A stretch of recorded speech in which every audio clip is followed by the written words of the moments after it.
I woke in the night because someone was standing at my window. The kind of waking that sears through you like lightning. Every nerve in your body screaming at once. Even before your eyes can make sense of the dark. For a moment, I thought it was just a shadow, a trick of moonlight against the glass. But then I saw him. The man. Tall. Motionless. Leaning too close to my window as if he was listening to my breathing. And Yeeth had no face. No eyes. No nose. No mouth. Just a smooth, gray blur where a human face should be. I remember I couldn't scream. Not because I was brave. Not because I didn't want Tobit, because at 81 years old, my body doesn't obey me the way it used to. My throat constricted. My breath snagged like a torn cloth. And all I could do was clutch the blanket to my chest and pray he'd go away. By morning, he was gone. I thought I'd dreamed it. That's what I told myself as I shuffled into the kitchen, boiled water for tea, and tried to steady my shaking hands. But when I opened the curtains, the truth struck me like a cold slap, footprints in the frost, leading straight to my window. I live alone now. My husband, Harold, passed 8 years ago. My children visit when they can, which isn't often. My neighbors theory friendly enough. Polite waves and short conversations. But no one really lingers. Not with an old woman like me. Except him. The faceless man. The first time I saw him was 3 weeks ago. A shape across the street. Leaning against the lamppost. Watching my house. I told myself he was probably just a passerby. Maybe a boy from town wearing a mask. But then he kept appearing. Always at twilight. Always standing where I could see him. Never moving. Never speaking. And always faceless. I didn't tell anyone. What would I say? That some phantom was stalking me. That I was seeing things. They'd nod politely. Maybe suggest more rest. Maybe whisper about dementia. I could already hear my daughter's voice. Mom, maybe it's time you moved into assisted living. You're not safe on your own. But I am safe. Or at least, I was. Until the night he came right up to my window. That morning, as I traced the footprints in the frost with trembling fingers. Something inside me broke open. Fear. Rage. The stubbornness of an old woman who has lived too long to be toyed with. I told myself I wouldn't let him take my last dignity. The days crept by in brittle silence. I started locking every window, double-checking every door. I left the porch light on even in daylight. My neighbors must have noticed, because Mrs. Callahan next door knocked one afternoon, carrying a basket of muffins. "You all right, Margaret?" she asked gently, peering past me into my cluttered living room. I forced a smile. "Just fine. Thank you." Her eyes narrowed, searching mine, maybe sensing the lie. But she didn't press. She just set the muffins down and said, "You call me if you need anything." "All right." I nodded. And when she left, I pressed my back to the door and cried. That night, I didn't sleep. I sat in my armchair with the lamp burning, clutching Harold's old cane like a weapon. Hours stretched, the clock ticking too loud in the silence. And then just before dawn I heard it. The creak of my front porch. Slow. Deliberate. Someone was there. My heart pounded so hard I thought it would burst.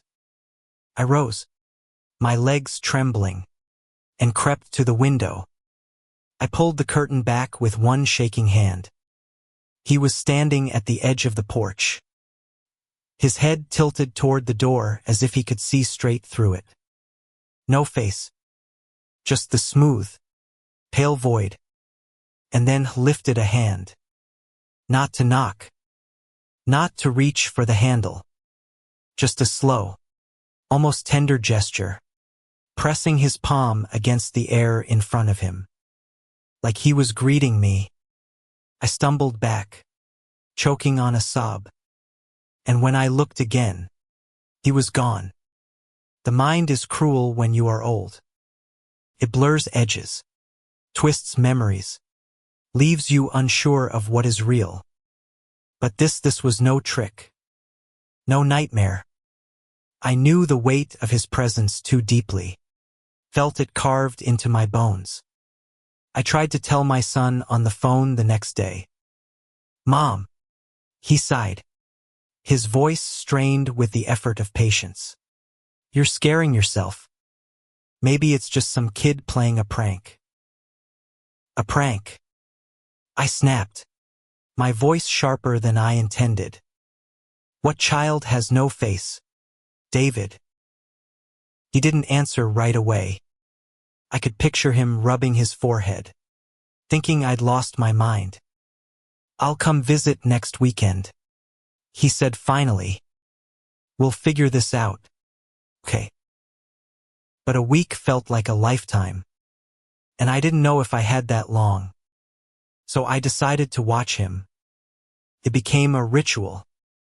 Every evening, I sat by the window with my lamp off, staring into the street, waiting, listening, and all wish came. He never spoke, never moved beyond the edges of my yard. But he watched. Or at least, I think he did. How could he? With no eyes. Yet I felt it.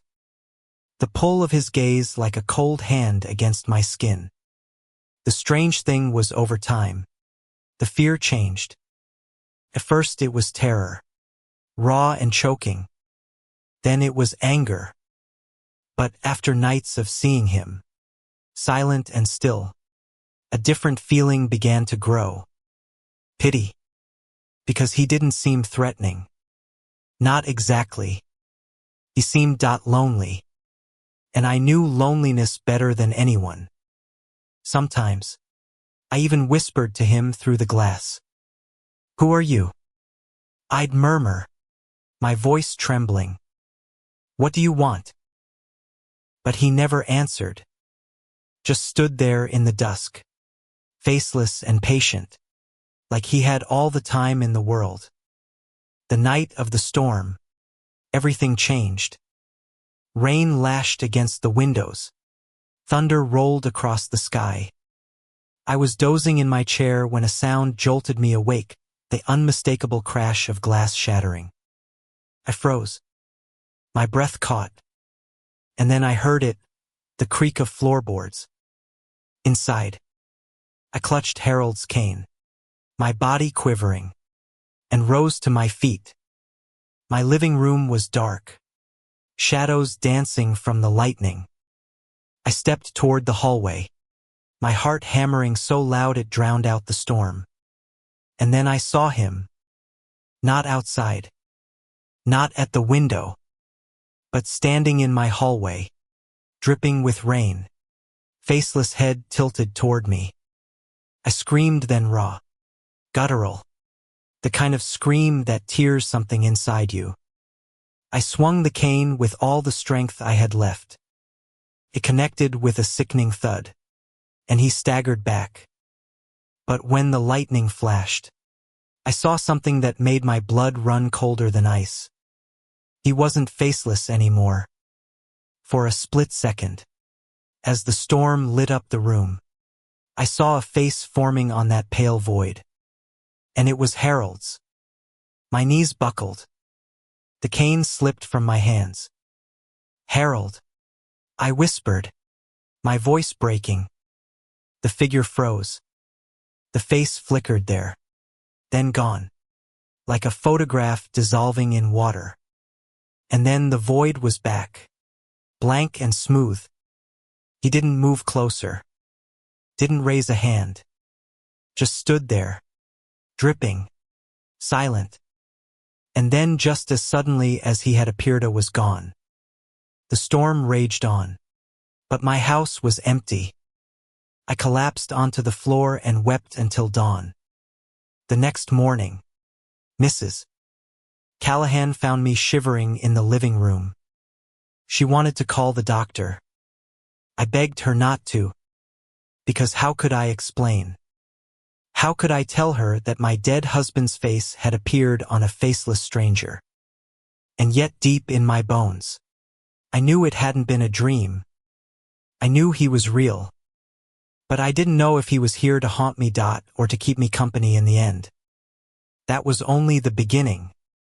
Because the following night, he returned. And this time, he brought something with him. The next night, I sat awake with every lamp burning, every door locked, every window bolted shut.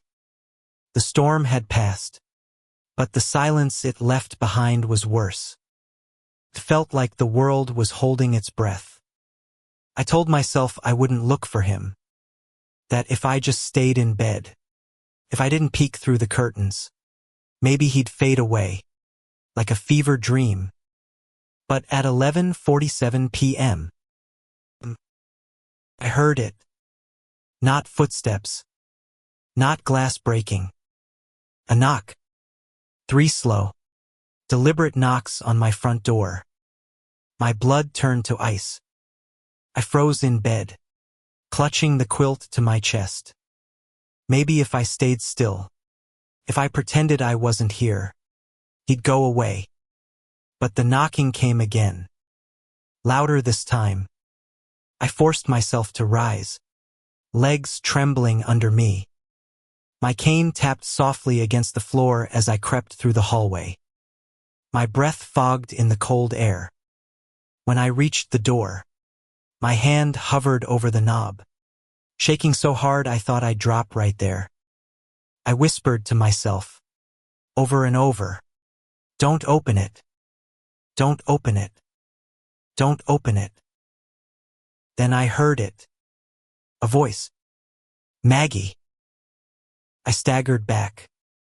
My heart stopped. No one had called me Maggie in years. Not since Harold. Not since before the loneliness settled into my bones. "Maggie," the voice said again, muffled but clear. It was his voice. Harold's. Tears stung my eyes. My hand trembled as it reached for the lock. I knew it was madness. I knew it couldn't be him. But grief makes fools of us all. I unlocked the door. And there he was. Not Harold. Not entirely. The faceless man stood on my porch, his tall frame dripping with mist, his blank void shifting and rippling as though a face was struggling to form. For a moment, I swore I saw Harold's eyes staring back at me, the exact blue-gray that had once looked at me across the breakfast table. I gasped, clutching my chest. "Harold." The figure tilted its head. No words. No movement. Just that silent, unbearable presence. And then he lifted his hand again. The same slow gesture as before. Palm outward. I slammed the door and collapsed against it, sobbing. But the sound that followed chilled me more than anything else had yet. Laughter. Not cruel. Not mocking. Gentle. Familiar. Harold's laugh. The next morning, there were no footprints. No signs of anyone. Only the echo of that laugh still ringing in my ears. I tried to tell myself it wasn't real. That my grief was pulling tricks on me, weaving Harold's voice into the night. But deep down, I knew better. The faceless man was real. And somehow, he was connected to Harold. I started writing things down. Every sound, every glimpse, every time he appeared. If I was going mad, then at least I'd leave proof of my madness behind. If I wasn't, maybe someone would finally believe me. Day after day, night after night, I filled page after page in my old leather journal. March 5th, he stood across the street for 2 hours. The lamppost flickered whenever he was near. March 7th, heard Harold's cough. Distinct. Couldn't have been my imagination. March 9th, he whispered my name again. Clear as day. And then March 10. It was late evening when I saw him again, standing at the edge of my yard. But this time, he wasn't alone. At first, I thought my eyes were playing tricks, that the shadows beside him were just tricks of the light. But not here were others.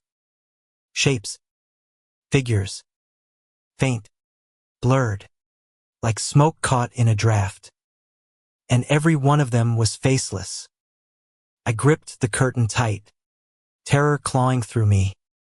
My mouth went dry. There were 5 of them, standing in a crooked line behind him, silent as tombstones. My knees buckled, and I nearly collapsed. For the first time, I whispered out loud, "What do you want from me?" And as though in answer, the porch light flickered and went out. The house sank into darkness. By the time I got the courage to look again, they were gone.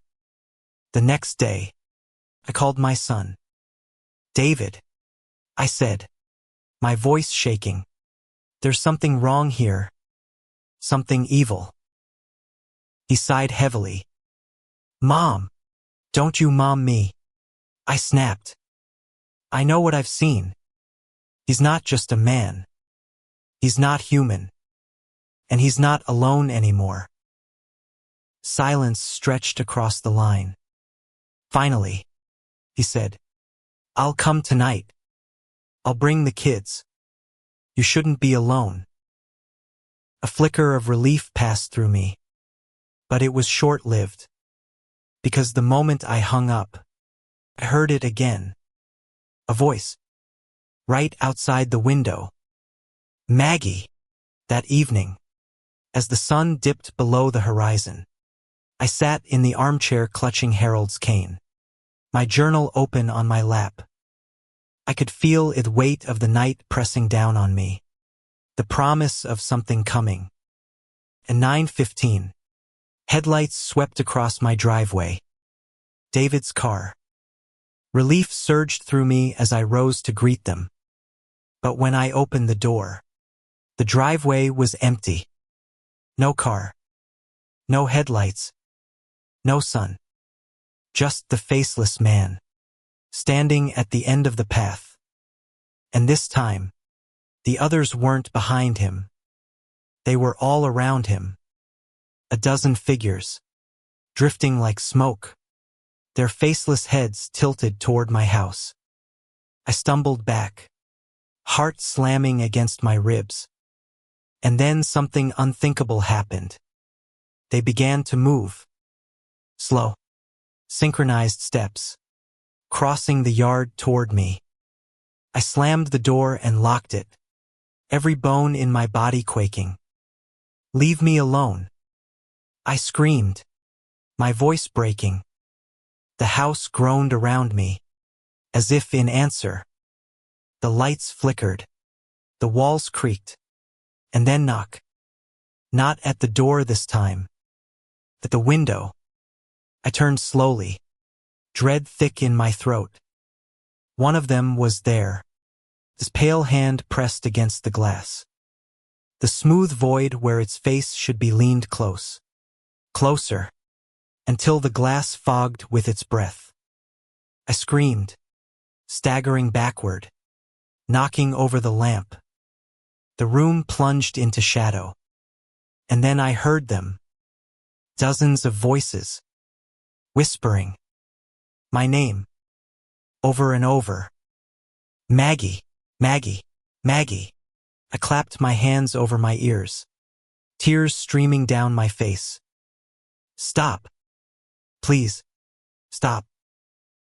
But the whispers grew louder, until they filled every corner of the house. And then just as suddenly as they began, they stopped. The silence was worse.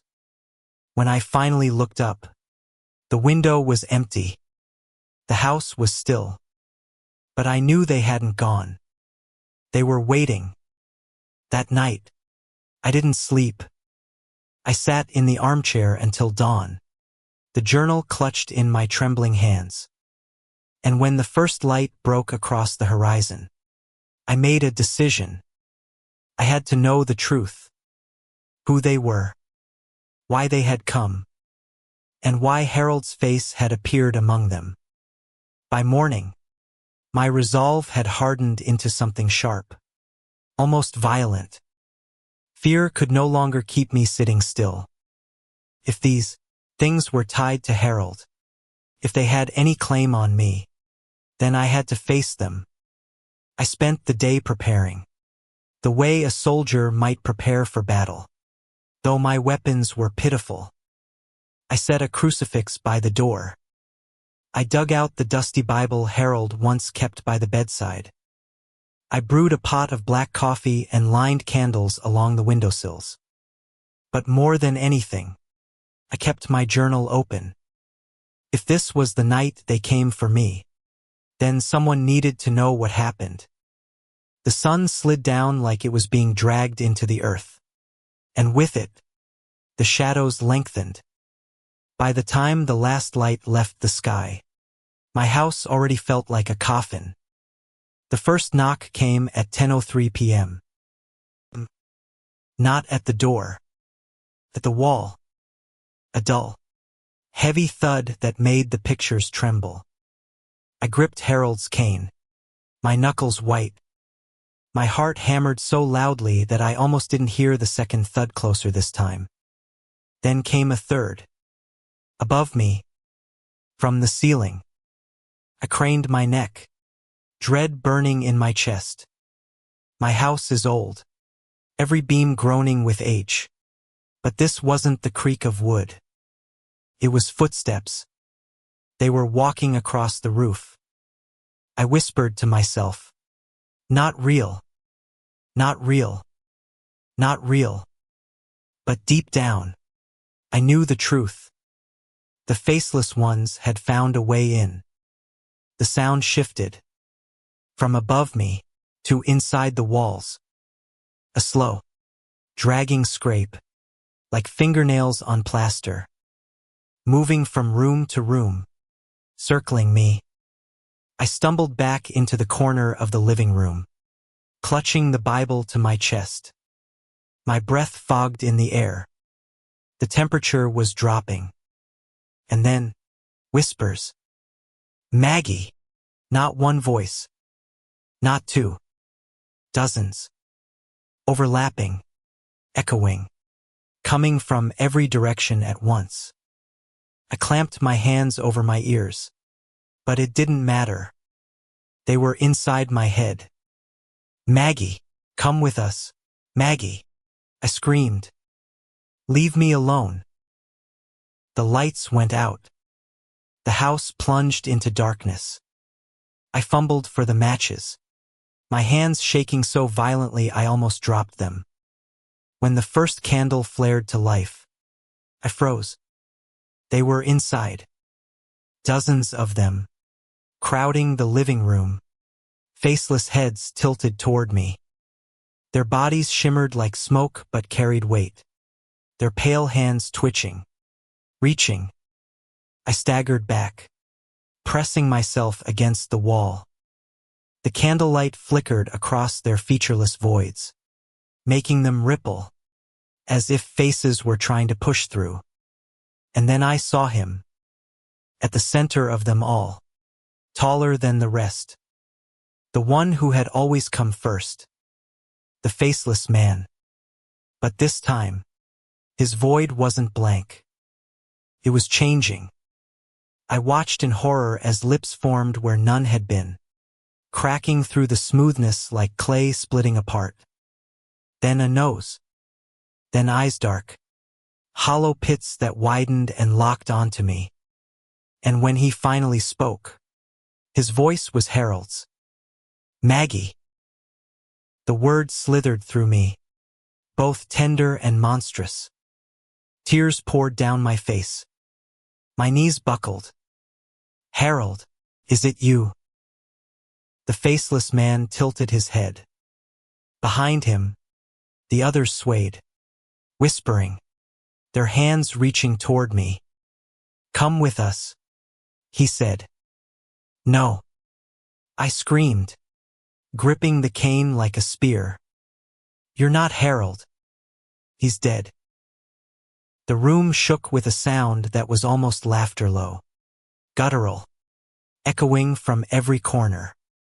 The other figures pressed closer, their voids bending and warping as if straining to wear the skin of the people I loved. For one terrible moment, I thought I saw my mother's eyes in one, my sister's smile in another. They were wearing them. My dead, my lost, my buried, all clawing their way back through these faceless shells. I fell to my knees, clutching my ears, screaming until my throat tore raw. "Stop! Stop it!" But the faceless man bent low, his face inches from mine now, the flickering features swimming between Harold's and nothingness. "You are ours," he whispered, and then his hand reached for me. I swung the cane, hard, passed straight through him.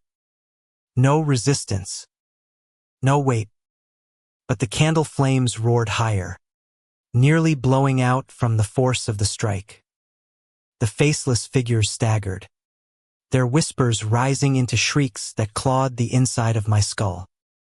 I screamed back, wild and desperate, swinging again and again, every ounce of strength I had left burning through my bones. And then, just as suddenly as they had appeared, they vanished. The room was empty.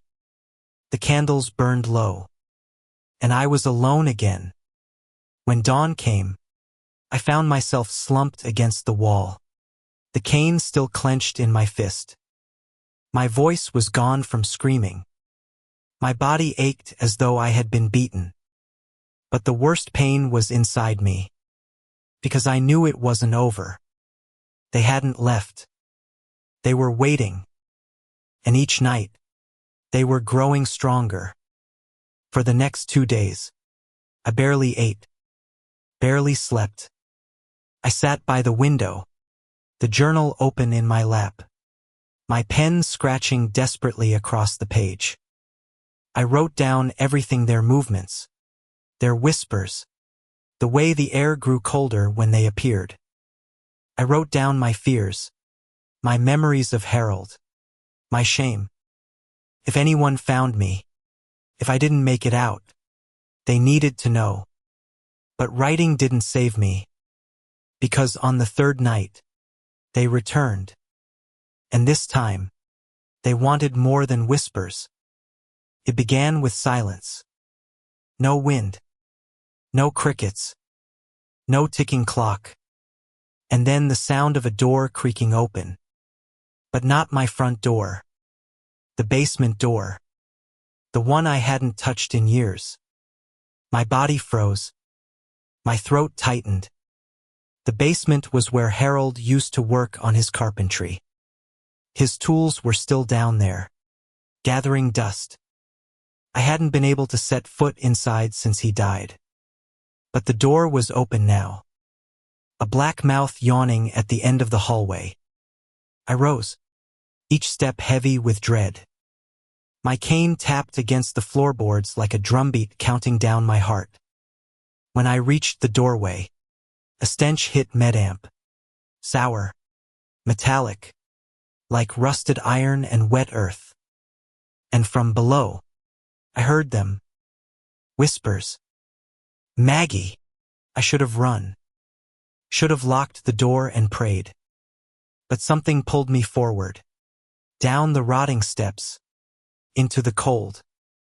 The deeper I went, the darker it became. My candle barely lit the way, the shadows swallowing the light whole. At the bottom, I froze. They were waiting for me. The basement was filled with them. Dozens of faceless figures crowding the walls, the floor, the ceiling. Their bodies shimmered like smoke, their hands twitching. And in the center, the faceless man. But he wasn't faceless anymore. He wore Harold's face completely now. His eyes, his mouth, his wrinkles perfect, down to the mole on his cheek I used to kiss.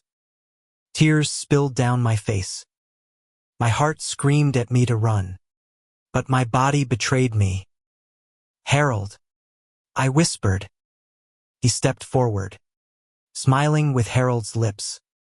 Maggie, I've been waiting. I shook my head, sobbing. You're not him. You're not. Yes, he said gently. I am. Don't you recognize me? The other figures pressed closer, their whispers rising, their bodies swaying like a tide. Come with us. Come with us. Come with us. My knees gave way. I fell, the candle tumbling from my hand. Darkness swallowed me whole. And in the dark, I felt them. Cold hands. Dozens of them. Gripping my arms, my shoulders, my face. Pulling me down. I screamed. But no one heard. When the candle flared back to life, I was alone. The basement was empty. Only the dust and tools remained. But my skin still burned where they had touched me. And in the silence, I heard Harold's voice whisper one last word. Soon. I did not leave the basement for hours. I sat there on the cold steps, staring into the dark where they had been, where he had stood wearing Harold's face. My candle guttered until it finally went out. But I didn't move. My body was numb. My thoughts swirled like a storm I couldn't silence. By the time I dragged myself back upstairs, the sun was already rising. Pale light crept through the windows, painting everything gray. The ordinary sight of my kitchen old kettle, chipped mugs, crumbs on the counter should have been comforting. Instead, it felt alien, like the house no longer belonged to me. I brewed tea just for the motion of it, though my hands trembled so badly I spilled half the water. When I finally sat down, I realized I hadn't eaten in 2 days. But my stomach clenched at the thought of food. I wrote in the journal instead. March 14th. They touched me. Their hands are cold. They are real. He wore Harold's face. He spoke. He said soon. The words looked insane on the page, scrawled with such fury that the pen tore through the paper. I pressed my palm flat against the ink, smearing it, as if to ground myself in something solid. But nothing felt solid anymore. That afternoon, David called again. Mom, he said, his voice tired. I'm worried. You're not answering the door when the neighbors check in. You're not sleeping. Tell me what's happening. I wanted to tell him everything. I wanted to scream the truth into the phone, make him understand. But when I opened my mouth, no words came. My throat locked, because I realized something terrible. If I told him if I spoke their presence out loud again, they might come for him too. So I forced a laugh, hollow and brittle. I'm fine, David. Just tired. He didn't believe me. I could hear it in the silence.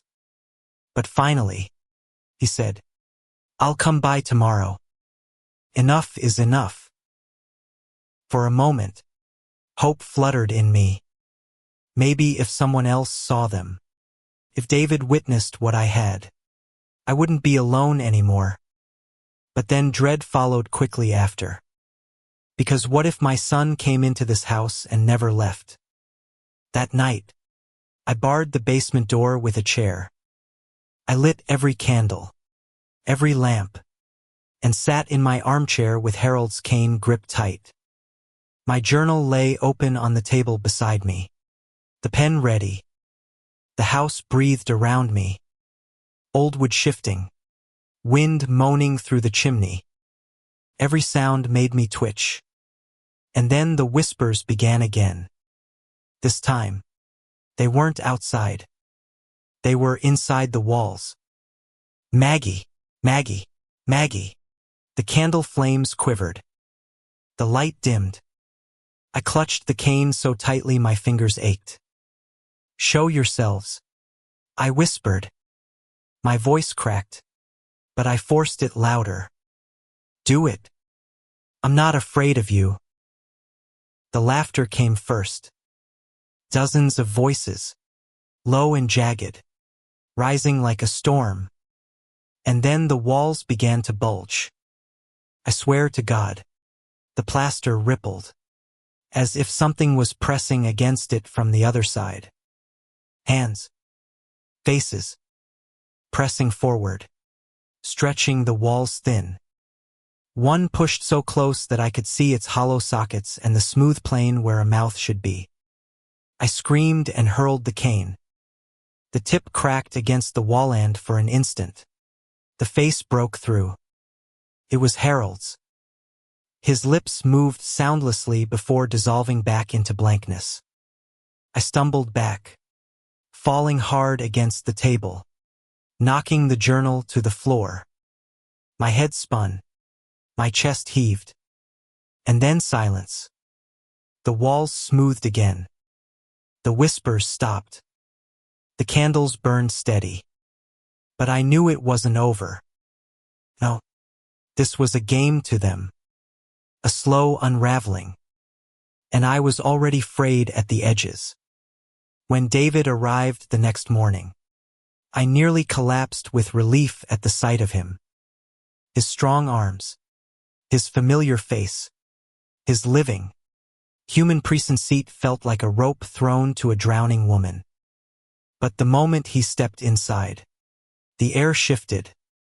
It was colder. The light dimmed. And in my gut, I knew. They were watching. Mom, David said softly, putting a hand on my shoulder. You look, God, you look exhausted. Let's get you out of here for a while. No. I snapped, gripping his hand like a lifeline. You can't stay long. You shouldn't have come. He frowned. Mom, you're scaring me. What's happening? I tried to explain. The faceless man. The whispers. Harold's voice. But as the words spilled out, David's face only grew tighter with pity. He thought I was broken. Mom, he said carefully, you've been alone too long. I think your mind is. The lamp behind him flickered. David froze. And then we both heard it. The whisper. Maggie. David's eyes widened. He turned toward the sound, his hand tightening on my arm. What was that? Before I could answer, the window shattered. Glass sprayed across the floor. The wind roared inside, carrying with it a chorus of whispers. And then they were there. Dozens of faceless figures swarming into the room, their bodies like smoke and bone, their hands reaching. The faceless man towered among them, Harold's face flickering on and off like a dying bulb. David shouted, grabbing me, pulling me back. What the hell is this? They're here for me. I cried. No, the faceless man said, his voice splitting the air. We're here for both of you. the figures lunged. David swung wildly at one, but his arm cut through empty air. Another grabbed his leg, dragging him toward the broken window. He screamed, kicking, but more hands clawed at him, pulling him down. "Let him go," I shrieked, slamming the cane against the figures. Each strike sent them rippling, shrieking, but they didn't release him. The faceless man stepped closer, his void forming into Harold's smile. "Maggie, you've kept him from us too long." Rage ripped through me. "You can't have him." I hurled myself at the faceless man, striking him again and again, the cane cracking through his shifting form. He staggered, his face flickering between Harold's and nothingness, and then laughed. A hollow, endless sound that made the house quake. "You belong with us. Both of you." The floorboards split. The house shuddered. From the cracks, hands began to reach white, grasping, endless. David screamed as they wrapped around him, pulling him down. I clutched him, pulling with everything I had left. My body burned. My bones felt like they would snap. "Mom!" David cried. "I won't let them take you." I screamed back, but the hands were stronger. They dragged him halfway into the floor, his body vanishing into the black. His eyes locked on mine, wide with terror. And then I made a choice. I let go. I let him go. The hands swallowed him, pulling him into the dark, and the crack sealed shut as though it had never been. The house was still again. The faceless ones were gone. Only the silence remained. I fell to the floor, sobbing until my throat tore raw. My son, my last reason for living, gone. And yet somewhere deep in the silence, I heard him. "Mom!" His voice, faint, distant, calling from the other side. I don't know how many days have passed since then. I haven't eaten. I barely sleep. I sit in the armchair with the journal in my lap, my pen scratching the final words. Because I know what's coming. They want me next. And truth be told, I don't think I can fight anymore. The loneliness has been worse than death. The silence worse than the whispers. Maybe joining them isn't losing. Maybe it's just going home. Last night, the faceless man came again. He wore Harold's face, smiling that smile I haven't seen in 8 long years. And this time, David was beside him. My son. My boy. His hand reaching out. "Maggie," Harold said. "Come with us." And for the first time, I felt no fear. If anyone ever finds this journal, if anyone ever reads these words, know this: the faceless neighbor is real. He waits. He watches. And when the time comes, he will take you too. The last candle is burning low now. The night is here. The house is breathing. And I can hear them at the door, calling my name. "Maggie, Maggie, Maggie." I'm going to open it. I'm going to join them.